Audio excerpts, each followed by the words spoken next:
Good afternoon, everybody, and welcome to another installment of our Potluck Leadership and Coaching segment. I'm your host, Ken Evraire. I hope I find you all safe and well during what are tumultuous and ever-changing times. I am really excited about today's segment because it takes me a good, strong left-hand turn out of my comfort zone, because I wouldn't consider myself to be a sales guy per se, but I have done in the recent past a lot of shopping online, which I can't say I've done in the past.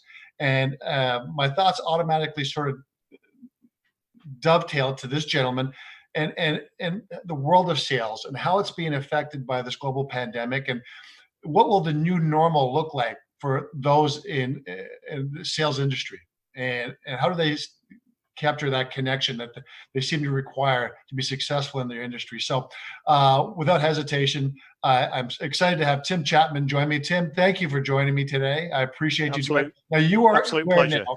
Where are you geographically? I'm in York. Okay. In the north of England. Yeah. Now, think about your resume.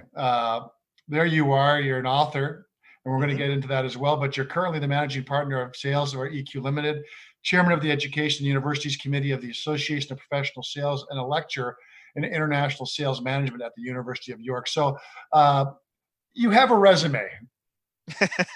Well, I've done some stuff. I mean, you could call it a resume. Yeah.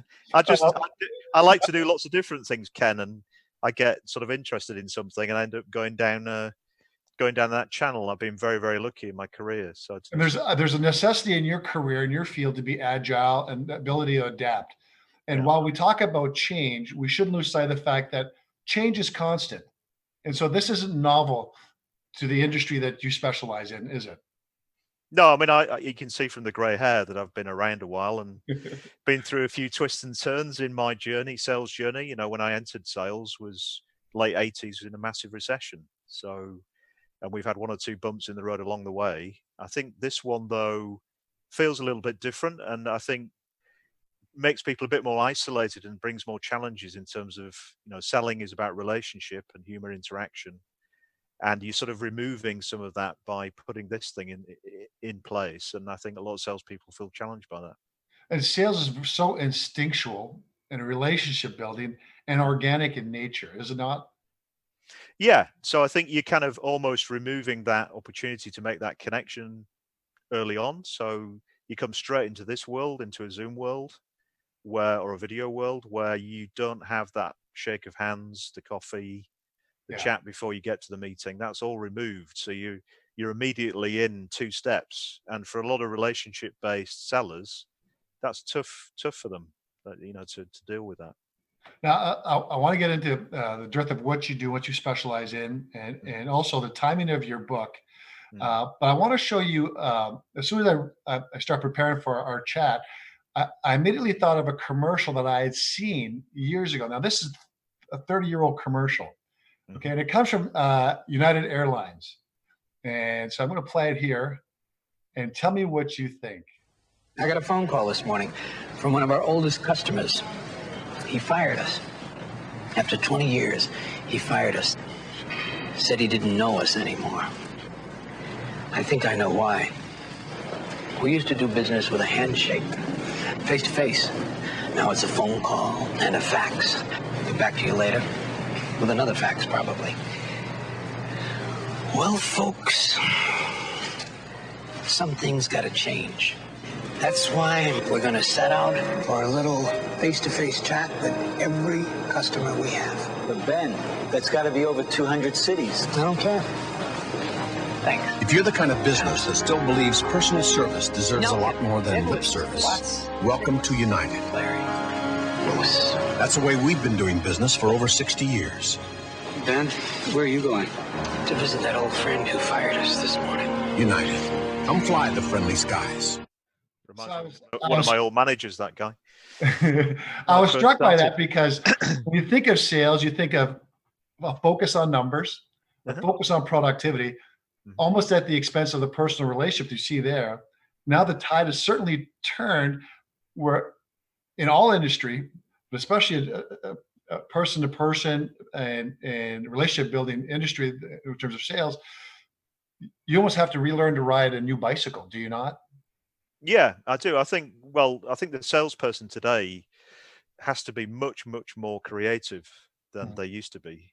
When I started out in sales, you were given a handbook and this is how you do it, and you follow this process, and you'll be successful. If you hit as many doors, you're going to get that Yeah. many, but you can't do it like that anymore. So I think it's much more about creativity and different style of person, EQ, and all of that kind of thing that needs to be in that salesperson today. So what kind of salesperson then moving forward will be successful? And is it the one who says, okay, I got to relearn, which is going to be tough to do because a lot of people in sales have been doing it the same way for a long time. And the mere thought of technology and jumping into that express lane uh, is driven by panic and fear. And that express lane is no longer isolated where you have a couple of cars. Now that lane's pretty full. Yeah. So I think it's about, marking yourself out to be different. I don't think, whilst it's changed things, the principles have remained the same. We're just in a different space now. And I think, for example, I've got a background behind me on Zoom. Yeah. When I first started doing calls, I didn't have one. And I thought, it looks a bit shabby, my office. And actually, if I turn up for a pitch or a presentation and I've got quite a poor background, that's not good. So, how can I do that? So I start asking some people who can help me and coach me, Yeah. younger members of the family or some of the sales guys who can help me with that. So I think it's about being flexible, being creative, and looking at different ways of doing the same things, but using technology to do it. It's a perfect segue. I'm actually a slave to Mother Nature because I'm using a window for light, and I got a small light, and it's become all of a sudden a gloomy day here in Ottawa, Canada, and you can see it because everything's gotten darker all of a sudden. The good news, though, is that if you're a salesperson, you're driven by opportunity. All you want is an opportunity. Opportunity's still knocking for them, is it not? Yeah, of course it is. I mean, yeah, some people are delaying things. That's understandable. I mean, cash flow and all of those kind of things. But I think it's time now not for a hard sell, but for a creative sell, and to generate that right conversation and to help people with insights and different ways of doing things that they might not have thought about for their own business. So, you can help them be more creative, look at different ways of doing business. And that's the salesperson's role, is to bring that kind of thinking to the table and not be, tunnel vision about the products or service that they've got. What's interesting is, as a segue to that, is in preparation, I looked at Nike. And Nike is driven by selling a lot of shoes and a lot of merchandise and all that kind of stuff. And because now the brick and mortar idea of walking into a store and trying on shoes, obviously you can't do. So then they've created a value plus proposition by saying, we're going to provide online training because people now are at home isolated and they start thinking about their health and their mental well-being, and they can't, you can go out for a run, but if you got a shabby day and all that stuff, so you want to be sort of the market leader in not necessarily providing product, but more caring and bringing a sort of more of a human connection that'll bridge the gap. So then you say, okay, when I go online, I have a relationship with Nike, a different relationship that's driven by the workouts, and they're caring about my health and well-being. So it makes sense for me to be loyal to buy their product.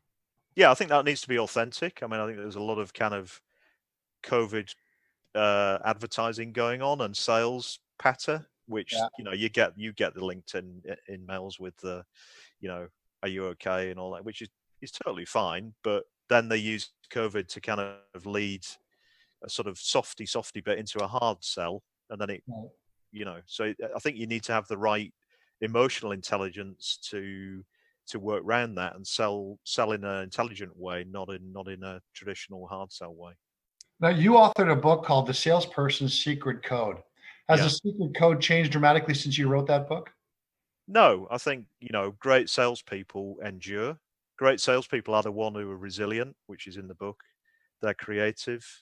They think round things. They think of different ways of doing things. I mean, if I give you an example, years ago, I'd go into an office and you'd do read the visitor's book upside down.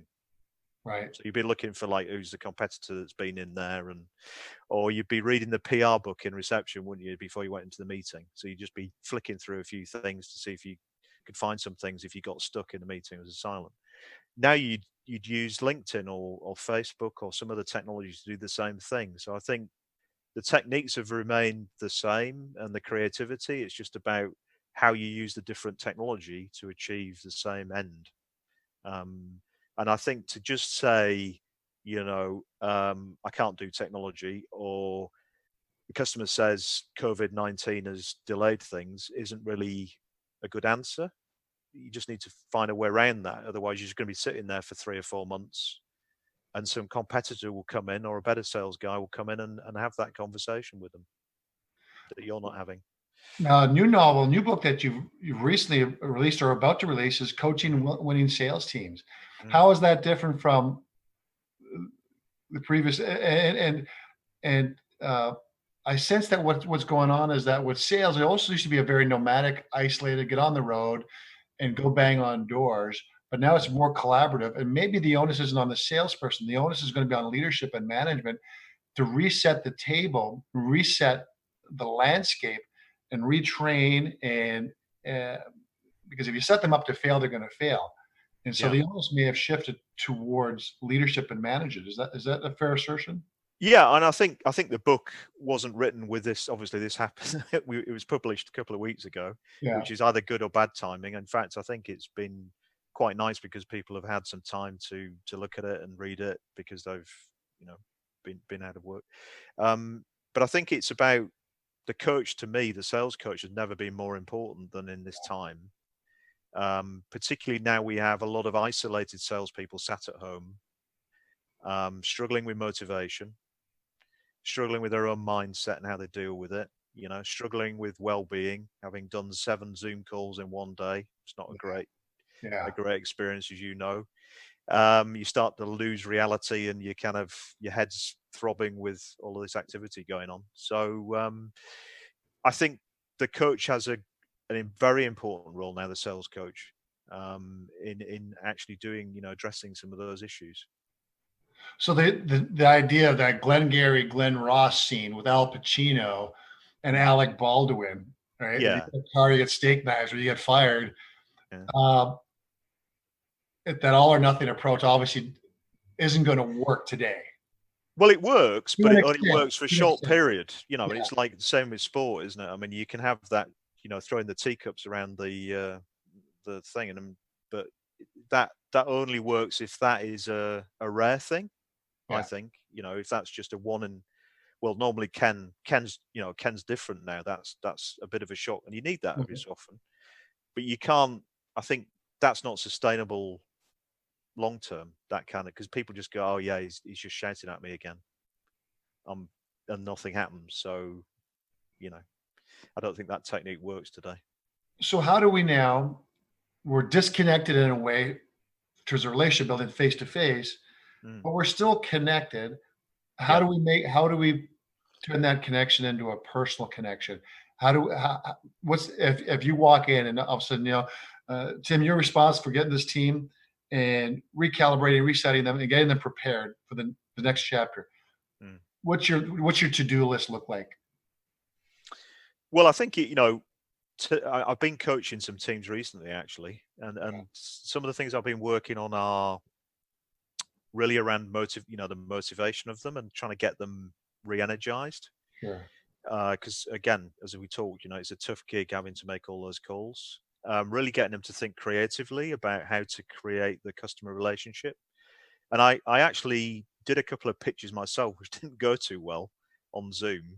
And I learned a bit from doing that, because it's a different experience. If I've not met you before and then we just join on a Zoom like this, I don't have the chance to kind of have the coffee, as we said, and maybe chat to you before we get to the office.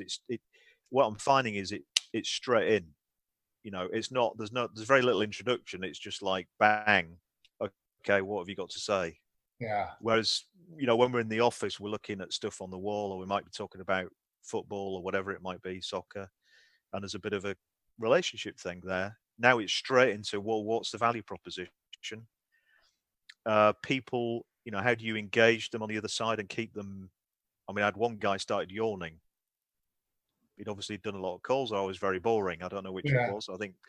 And, the kind of emotional connection wasn't it's not as easy to build. So you have to think about energy level, how you kind of draw somebody in, get people interested.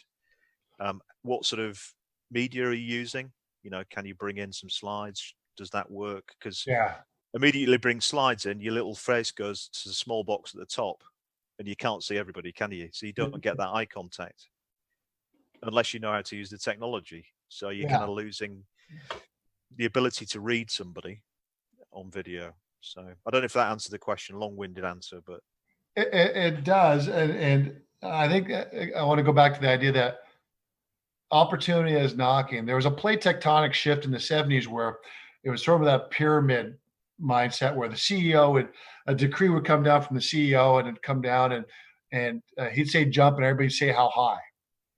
And then there was that shift, and it probably had more to do with Microsoft and Apple and the industry, and more voices at the table meant more opportunities and more potential solutions. And as a result, your staff, your team would be invested. So you're actually investing the potential contribution that someone can make. And that in and of itself, though maybe a smaller gesture, is a great motivational tool because, and I've said this before, a bunch of people I've spoke with now, is that we all wake up, and I think subconsciously or consciously, we wake up and we ask ourselves this base question: are we in our right place and in right time?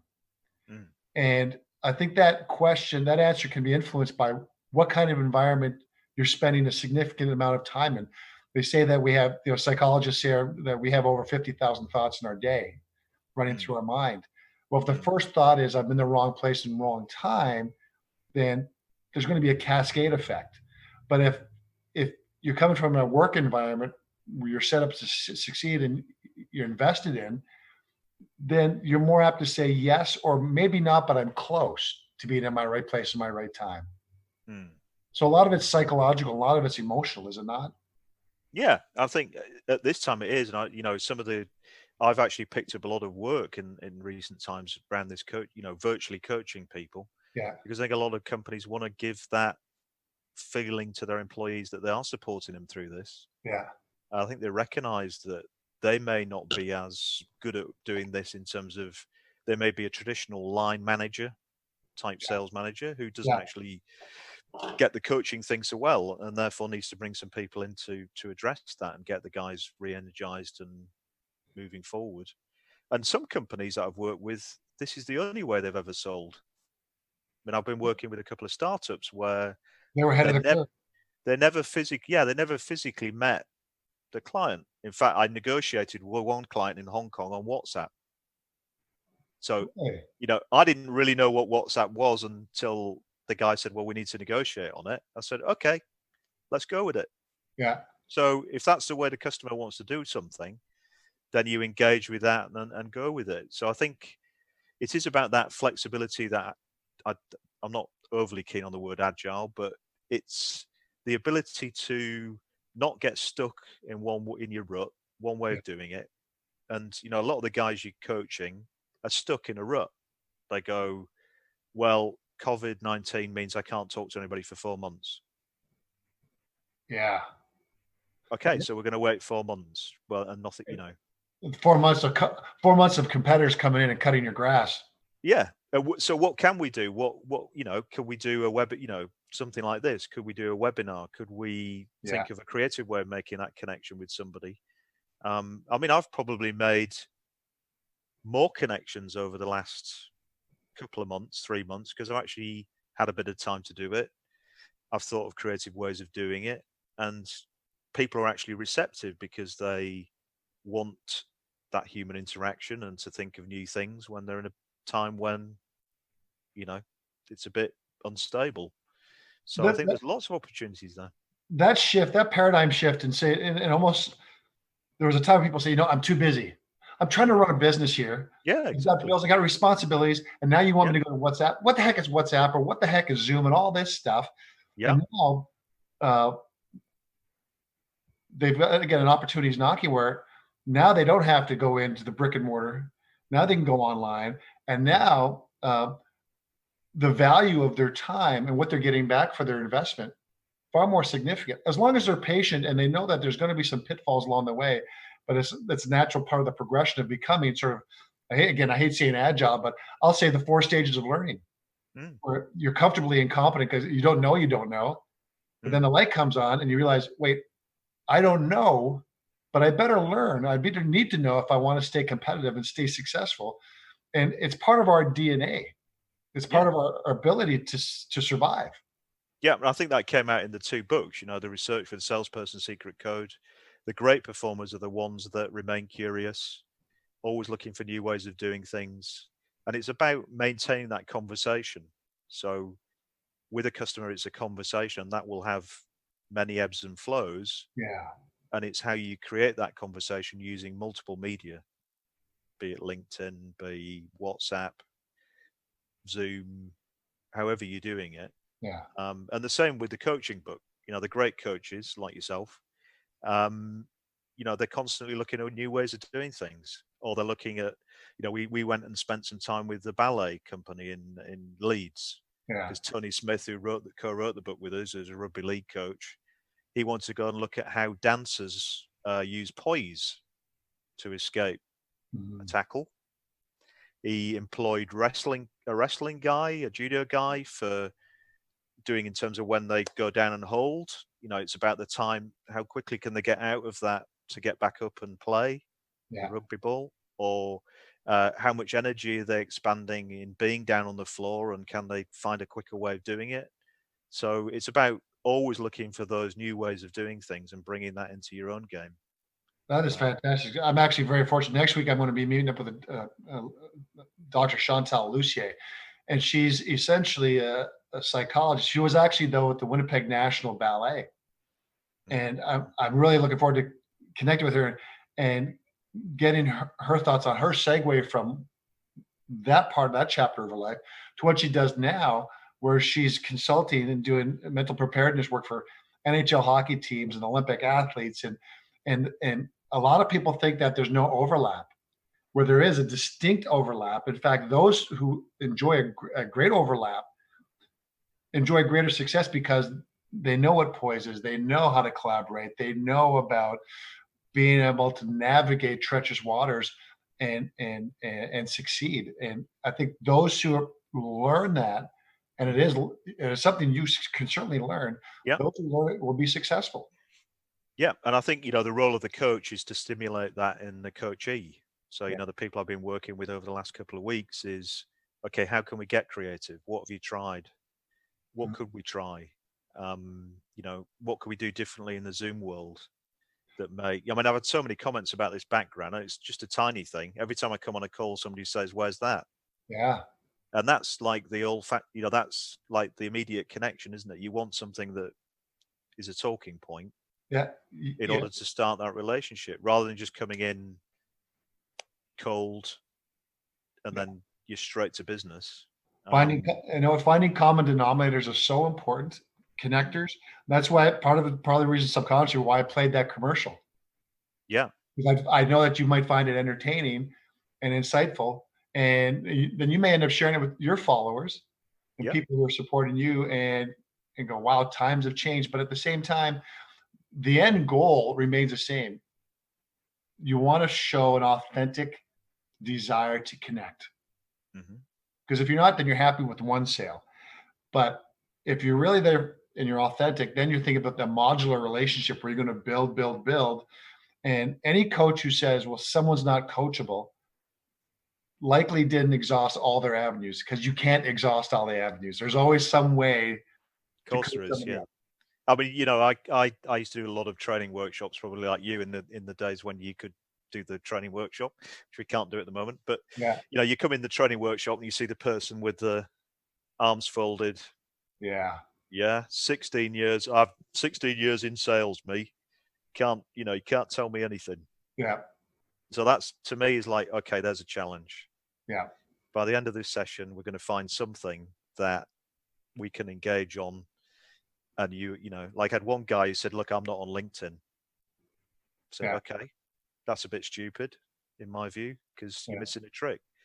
2 weeks, when he'd finished the workshop, 2 weeks later, he dropped me an email and said, "Yeah, I've been on LinkedIn. It's good, that thing, isn't it?" And I got 3 leads out of it. Yeah. Yeah. Doesn't mean you have to like expose your entire personal life on LinkedIn. It just like use it. It's a channel to achieve something. Tell me about coaching winning sales teams. Where can people find it, knowing that it's now published? I look forward to, I believe I'm getting a copy, and I look forward to reading it. And yeah, I sent you one, Ken. I'm not sure if it's probably just, on that very slow boat because we've got no airplanes in the air these days. But so, yeah, it was published 2 weeks ago. It's available on Amazon.